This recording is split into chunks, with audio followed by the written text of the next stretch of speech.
Good morning, welcome to the Daily News podcast. Today is August 20th, 2026. The first story is a sharp escalation in the Iran picture. Donald Trump is threatening what he called tremendous economic consequences on any country that helps Iran, after a ceasefire expired without any diplomatic breakthrough. That matters far beyond the region, because once you start talking about punishing third countries, you're talking about oil flows, shipping routes, allies being forced to pick sides, and markets repricing geopolitical risk in real time. And that kind of warning can travel fast even before any policy is signed. Traders hear it, governments hear it, and everybody starts gaming out the fallout. Staying with major international tension, Russia launched missile strikes on Kiev and the surrounding region, killing at least 8 people and hitting apartment buildings and warehouses. It's another reminder that despite all the attention on diplomacy and battlefield strain, the war is still hitting civilians hard. The strikes also add pressure on Ukraine's leadership at a time when internal politics are getting more complicated, including fresh debate over wartime governance and what democratic legitimacy looks like during an ongoing conflict. And every new strike hardens that debate. It's not just a military story anymore, it's a political endurance test too. Moving to North America, Canada and the US say they're finalizing a trade deal ahead of a tariff deadline. If it gets over the line, it could take a lot of heat out of a potentially messy dispute between two deeply integrated economies. For businesses, this is about supply chains, pricing, manufacturing certainty, and whether cross-border commerce gets smoother or more expensive heading into the fall. That's one of those stories that sounds procedural until tariffs actually hit. Then suddenly it shows up in costs, exports, and consumer prices. On the business side, the U.S. debt has now reportedly crossed $40 trillion. That's a giant symbolic threshold, but it's not just symbolism.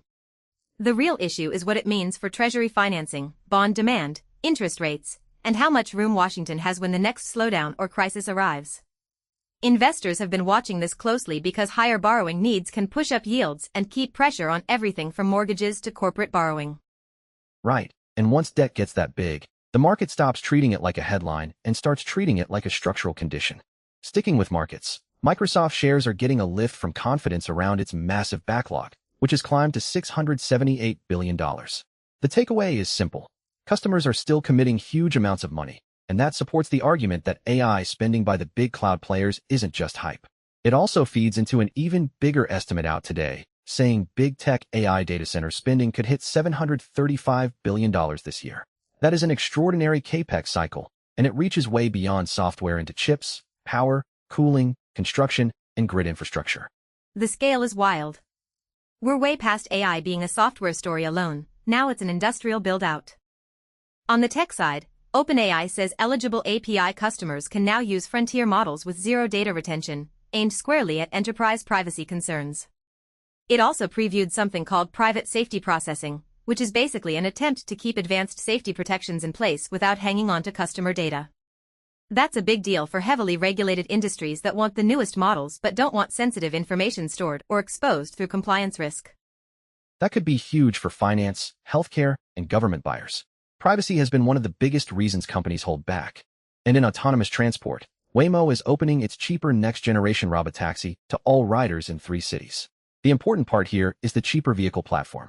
Robot access only become a real business if the hardware cost comes down enough to scale. So this is less about a flashy demo and more about whether self-driving can start looking commercially durable. That's the key shift.